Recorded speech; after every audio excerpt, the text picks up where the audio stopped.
Hello everyone, welcome to my channel. आज हम सुनेंगे कजली तीज, सातुड़ी तीज, जिसे नीमड़ी तीज के नाम से भी जाना जाता है। आज हम उसकी 4 कहानियां सुनेंगे। पहली कहानी है एक साहूकार और उसके 7 बेटों की कहानी। तो चलिए कहानी सुनना प्रारंभ करते हैं। एक साहूकार था, उसके 7 बेटे थे। साहूकार का छोटा बेटा वेश्यागामी था। उसकी पत्नी अपनी जेठानियों के यहाँ घर का काम करके अपना गुजारा करती थी। भादवे के महीने में कजली तीज, सातुड़ी तीज का व्रत आया। सभी ने तीज माता का व्रत किया, सत्तू बनाया। उसकी सासू जी ने एक छोटा सा लड्डू उसकी पूजा के लिए भी बना दिया।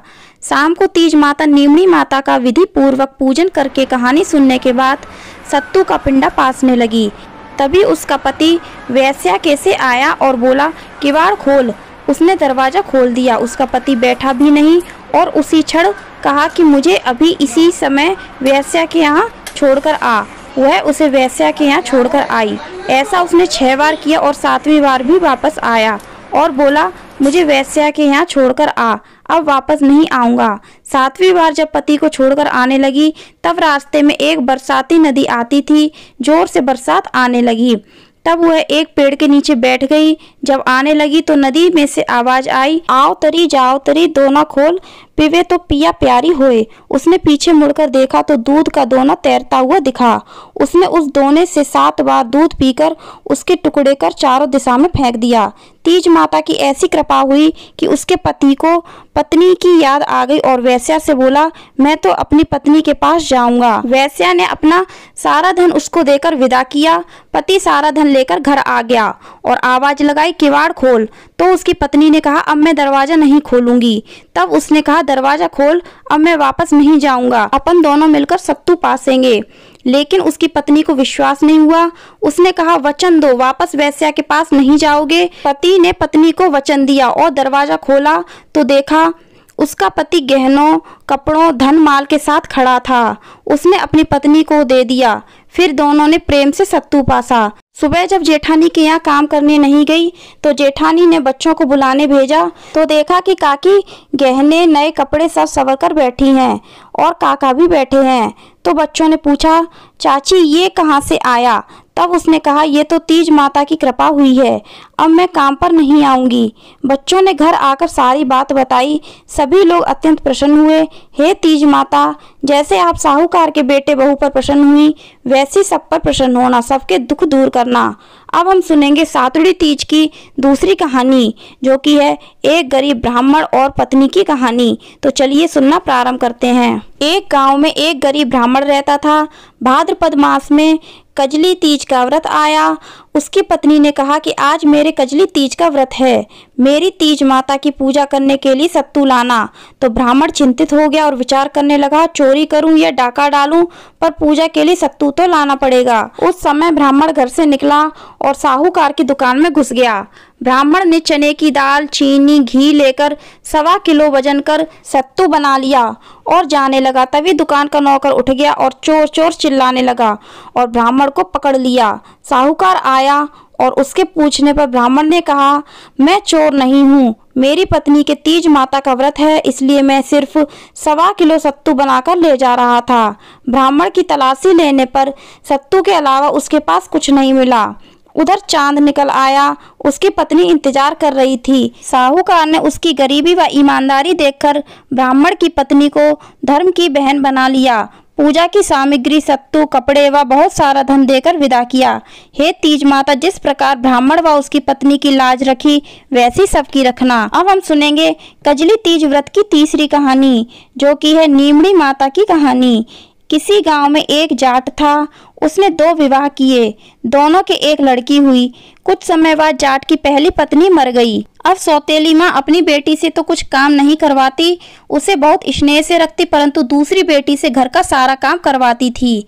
दोनों लड़कियां बड़ी हो गई। एक दिन जाटनी ने जाट से कहा, मेरी बेटी के लिए पैसे वाला लड़का ढूंढना और दूसरी के लिए साधारण लड़का देखना। जाट ने दोनों बेटियों का विवाह कर दिया। सौतेली बेटी मेहनती व समझदार थी। उसने अपनी समझदारी से सबका दिल जीत लिया। जाटनी की बेटी घर का काम भी नहीं जानती थी और अकड़ में रहती थी, इसलिए ससुराल वाले उससे बहुत दुखी हो गए। कुछ समय बाद जाट दोनों को लेने ससुराल गया। पहली लड़की के ससुराल वालों ने बहुत बड़ाई की, परंतु दूसरी लड़की के ससुराल वालों ने बहुत शिकायतें की और कहा अपनी बेटी को ले जाओ। जाट दोनों को लेकर अपने घर आ गया और सारी बात जाटनी को बता दी। जाटनी घर का सारा काम अपनी लड़की से करवाने लगी। कुछ समय बाद भाद्रपद मास में सातुड़ी तीज का व्रत आया। दोनों बहनें पूजा करने गईं तो पहली लड़की ने, हे नीमड़ी माता तू मीठी है, जैसे मुझे भी मीठी रखना। दूसरी लड़की ने कहा तू तो कड़ी है। माँ ने सुना और तुरंत समझ गई और लड़की को वापस पूजा करने को भेजा। लड़की ने नीमड़ी माता का पूजन कर कहा, हे नीमड़ी माता जैसे आप मीठी हैं वैसे मुझे भी मीठी रखना। नीमड़ी माता प्रसन्न हो गई और जब ससुराल गई तो ससुराल वाले उससे प्रसन्न रहने लगे। इसलिए नीमड़ी माता की पूजा करके कड़ी ना कहकर मीठी कहना चाहिए। अब हम सुनेंगे सातुड़ी तीज की चौथी कहानी, जो कि है सेठ सेठानी की कहानी। किसी नगर में एक सेठ सेठानी थे। उनके पास बहुत धन संपत्ति थी पर उनके कोई संतान नहीं थी।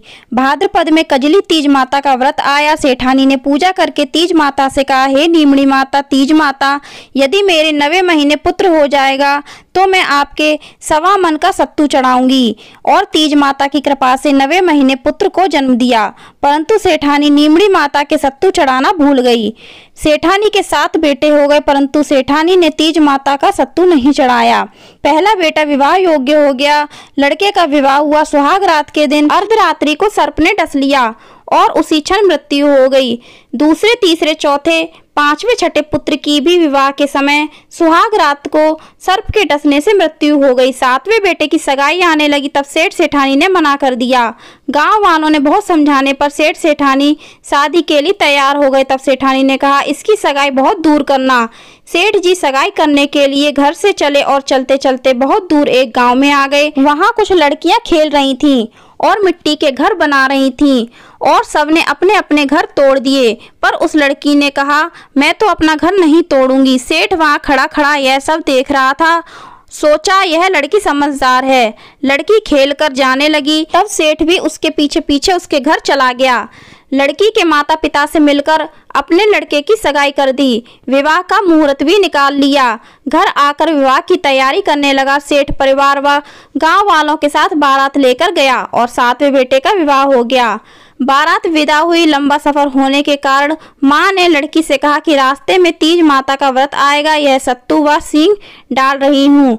रास्ते में नीमड़ी माता का विधि पूर्वक पूजन कर कल्पना ससुर जी को दे देना। धूमधाम से बारात चली। रास्ते में तीज का दिन आया। ससुर जी ने बहू को खाने के लिए कहा तो बहू ने कहा आज तो मेरे कजली तीज का व्रत है। शाम को बहू ने गाड़ी रुकवाई और कहा मेरे को तीज माता की पूजा करनी है। तब ससुर जी ने नीमड़ी का पेड़ देखकर गाड़ी रुकवा दी और कहा बहू पूजन कर लो। तब बहू ने कहा नीमड़ी की डाल ला दो। तब ससुर जी ने कहा सब बहुओं ने तो नीमड़ी की पूजा की पर बहू नहीं मानी। बोली मैं तो डाली का ही पूजन करूंगी। बहू के कहे अनुसार ससुर जी ने पूजन की तैयारी करवा दी। बहू नीमड़ी माता का पूजन करने लगी। नीमड़ी माता पीछे हट गई तो बहू ने हाथ जोड़ विनती करने लगी, हे नीमड़ी माता आप मुझसे पीछे क्यों हटी? मेरे से क्या भूल हो गई? बहू की करुण विनती सुनकर तीज माता ने कहा तेरी सासू जी ने बोला कि जब मेरे बेटा हो जाएगा तो 1.25 मन का सत्तू चढ़ाऊंगी, पर 7 पुत्र हो जाने पर भी नहीं चढ़ाया। बहू बोली माता हमारी भूल माफ करो, मैं आपके सातू चढ़ाऊंगी। मेरे 6 जेठ जी को वापस लौटा दो व मुझे पूजन करने दो। तीज माता नववधू की भक्ति व श्रद्धा देखकर प्रसन्न हो गई। बहू ने नीमड़ी माता का पूजन किया, चंद्रमा को अर्घ दिया। उसके पति ने सत्तू पासा और ससुर जी को कल्पना दे दिया। बारात घर पहुंची। बहू के घर में प्रवेश करते ही उसके 6 जेठ प्रकट हो गए। सासू जी ने धूमधाम से सबका गृह प्रवेश किया। सासू जी बहू के पांव पकड़ने लगी। तब बहू ने कहा सासू जी आप ये क्या कर रही हैं? आपने तो तीज माता के सत्तू बोला था, उसको याद करो। सासू जी को याद आ गई। अगले साल भाद्रपद मास में कजली तीज का व्रत आया। 7.25 मन का सत्तू बनाकर नीमड़ी माता को चढ़ाया। धूमधाम से विधिवत नीमड़ी माता का पूजन किया। हे नीमड़ी माता जिस प्रकार सेठ के घर में आनंद हुए वैसे ही सबके घर में आनंद करना, अखंड सुहाग देना, संतान को लंबी आयु प्रदान करना। तो फ्रेंड्स आपको यह कथाएं कैसी लगी कमेंट करके जरूर बताना। पसंद आई हो तो लाइक करना, वीडियो को ज़्यादा से ज़्यादा शेयर करना और हमारे चैनल को सब्सक्राइब करना, बेल आइकन को प्रेस करना। कमेंट में जय नीमड़ी माता, जय कजली माता अवश्य लिखना। धन्यवाद।